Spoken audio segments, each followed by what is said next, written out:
Let me ask you to clarify something in your response, and then I'll go back to Steve for his comment on it. What you are saying, though, in answer to the question is, yes, there is a role for government. You were calling for that. You were supporting that, for the government to incentivize the purchase, to accelerate the purchase of natural gas-powered big rigs. Correct? Exactly. And but why, I don't have if it's cheaper, abundant, and all of these things, why does the government need to do that? Oh, they do not. It's going to happen. It could happen faster. The OPEC is an evil organization. It has harmed the American economy. It has caused all kind of turmoil around the world. It funds terrorists. So I'm with you 100% So you're joining with Boone Pickens calling for the government to take action? No. That's look. Well, let me. How ask about you, this one I want to time, make sure Steve? I want to make sure I have the facts straight here, Boone. So, how many of these trucks are there on the road today that are using natural gas? Okay, let me back into the answer. Yeah. There are 13 million vehicles in the world on natural gas. That includes passenger cars, trucks, and everything else. Russia and China are moving to this very, very fast. In the United States... You mean even cars? They're using natural gas for cars? They're going, well, Russia, because they want to export their oil. So they're going to use their natural gas. But the Chinese are importing 5 million barrels of oil, and they don't have the same dynamics that the Russians do. But they're both going to natural gas and deal. 13 million vehicles in the world today on natural gas. And how many of them are in the United States? 150,000. 150,000. So we're way behind the rest of the world. Are we way behind?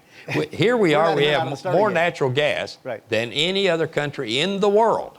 And we have nothing in the overall scheme of things as far as using the fuel for transportation. Again, it's cleaner, it's cheaper. But what's going to happen to us, because we have the cheapest energy in the world today, the United States does.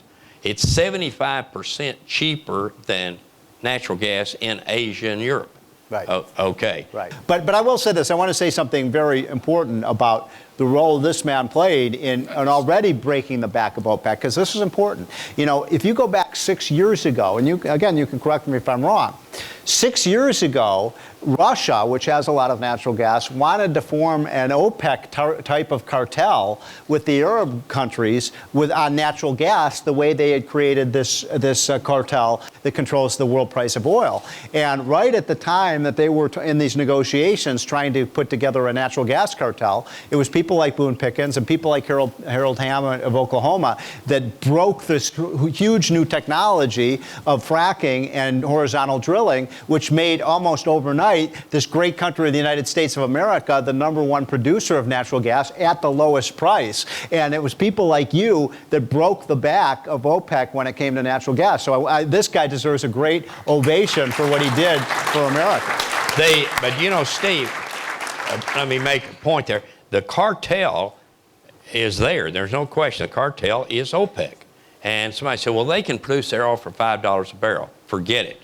They have social commitments now. There are 27 million people in Saudi Arabia. 70% of them are 30 years old or younger.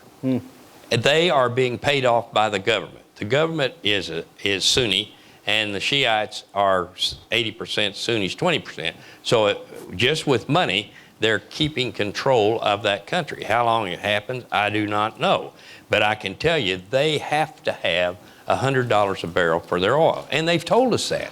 Look, this is the biggest story in America that nobody is paying attention to, what we've been talking about for the last hour. The emergence of the United States of America, this great, great country of ours, as an energy power, as we were 100 years ago. And I love this story. I've been covering it for the last 3 years. I think it has huge potential for the U.S. economy, as I said, not just because of what it means for oil and gas production and that industry. And by the way, anybody want to take a guess at over the last 5 years, what industry in America has created the most new jobs?